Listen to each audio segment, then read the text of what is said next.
เด็กมีเด็กจะขอตามไปธุดงค์อีกแล้วมีเด็กคนหนึ่งจะขอตามไปธุดงค์อีกแล้วระวังรถนะลูกลูก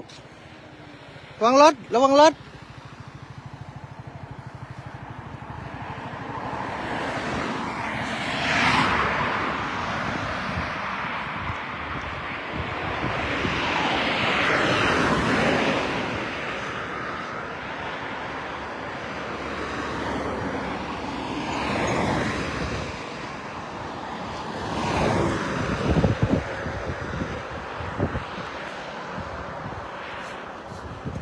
ไปไหนลูกระวังรถอ่ะฮะข้ามทางไม่ระวัง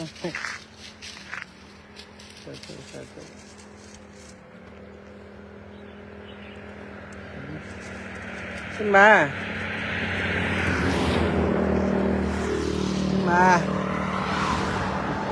ไม่ตามลูก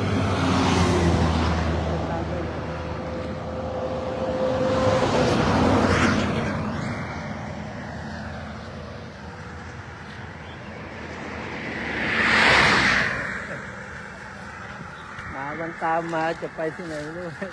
สาธุลูกไปไหนเดี๋ยวผมจะเข้าในเมืองนะครับเข้าในเมืองนะสาธุบุญรักษาเดินทางปลอดภัยนะครับนี่จะไปเต่าวังผาครับจะเดินไปเต่าวังผาครับพอถึงแป๊บเดียวสาธุครับลูกไปนะกลับไปลูกไปไม่ตามหลวงตาไม่ตามละกลับเลยเนอะระวังรถนะลุงนะไปเลยกลับเลยเนอะระวังรถ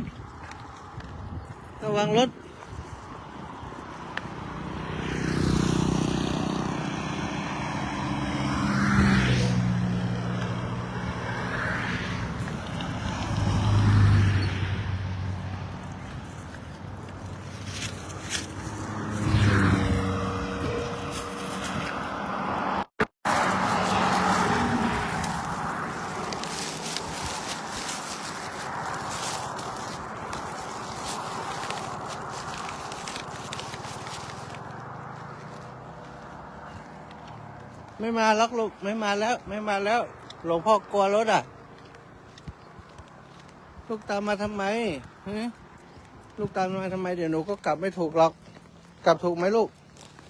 แต่นี้ไปได้ใช่ไหม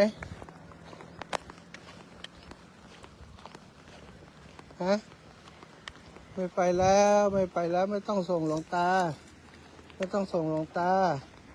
อยากเดินเหรออยากเดินธุดงค์เหรอเดี๋ยวหนูก็กลับไม่ถูกหรอก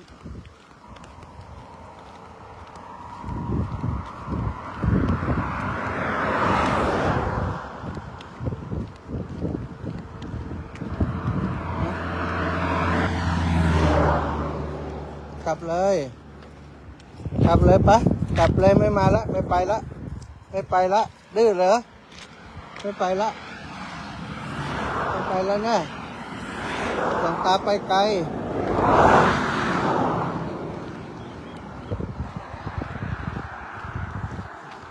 ไป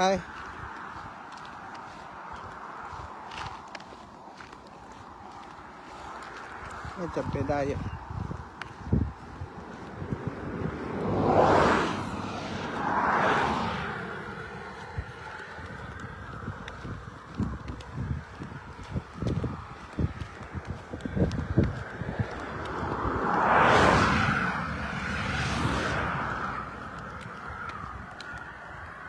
หายไปละ